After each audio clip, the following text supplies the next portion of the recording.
Hello दोस्तों, सोनी मित story में आप सभी का स्वागत है।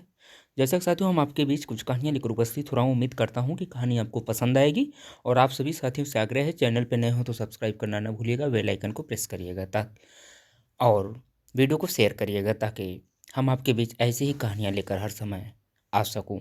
तो चलिए कहानी में हम विस्तृत चर्चा करते हैं, कृपया अंत तक जरूर बने रहिए आप। तो साथियों, विधवा की कहानी है कि गाँव के किनारे पीपल के पेड़ के पास एक पुराना सा घर था। उसी घर में रहती थी शारदा। लोग उसे नाम से कम लेकिन विधवा कहकर ज़्यादा पुकारते थे, जैसे उसका नाम नहीं हो, उसकी पहचान ही उसका दुख बन गया हो। यानी शारदा की शादी को जो है अभी 5 साल भी पूरे नहीं हुए थे साथियों, उसके जीवन का सहारा ही छिन गया था। रमेश उसका पति था, शहर में मजदूरी करता था। एक दिन फैक्ट्री में मशीन खराब हो गई और उसी मशीन ने रमेश की ज़िंदगी जो है छीन ली। मौत की खबर जब गांव पहुंची तो शारदा के पैरों तले जमीन खिसक गई। वह समझ ही नहीं पाई कि जो हाथ कल तक उसके सिर पर था वह आज हमेशा के लिए उठ चुका है। पति के जाने के बाद शारदा की दुनिया बदल गई।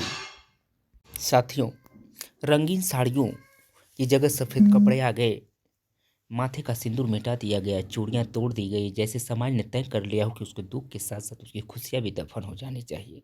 सबसे ज़्यादा तकलीफ तो उसे तब होती है जब कोई त्यौहार आता, होली पर जब रंग उड़ते तो उसे घर के अंदर बैठा दिया जाता। दिवाली पर दीपक जलते लेकिन उसके हाथ में दिया नहीं दिया जाता। तू अशुभ है, किसी न किसी की फुसफुसाहट कानों में पड़ ही जाती थी। शारदा की गोद साथियों सुनी थी, कोई बच्चा नहीं था जो उसका सहारा बनता। ससुराल वालों ने शुरू में 2 वक्त की रोटी दी लेकिन धीरे धीरे बोझ समझने लगे। एक दिन साफ शब्दों में कह दिया गया, अब तू अपने मायके चली जा।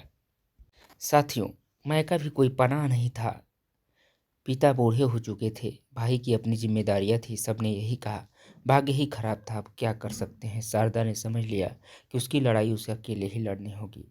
उसने सिलाई सीखने का फैसला किया। गांव में एक बूढ़ी काकी थी जो कपड़े सिलती थी। शारदा रोज उनके पास जाती, बिना किसी उम्मीद के बस सीखती रही। उंगलियां सुई से कटती, खून निकलता लेकिन वो मुस्कुरा देती। उसे लगा शायद यही खून उसके नए जीवन की स्याही बनेगा।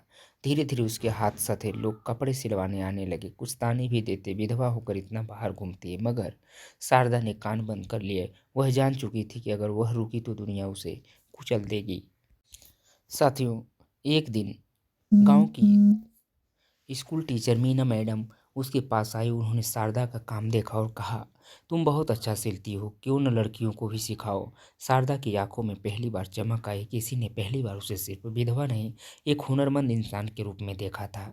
कुछ ही महीनों में शारदा ने घर के एक कोने में एक छोटी सी सिलाई कक्षा शुरू कर दी। गांव की लड़कियां, खासकर वे जो लोग आगे पढ़ नहीं सकी, वहां आने लगी। शारदा उन्हें सिर्फ सिलाई ही नहीं सिखाती थी बल्कि हिम्मत भी सिखाती थी।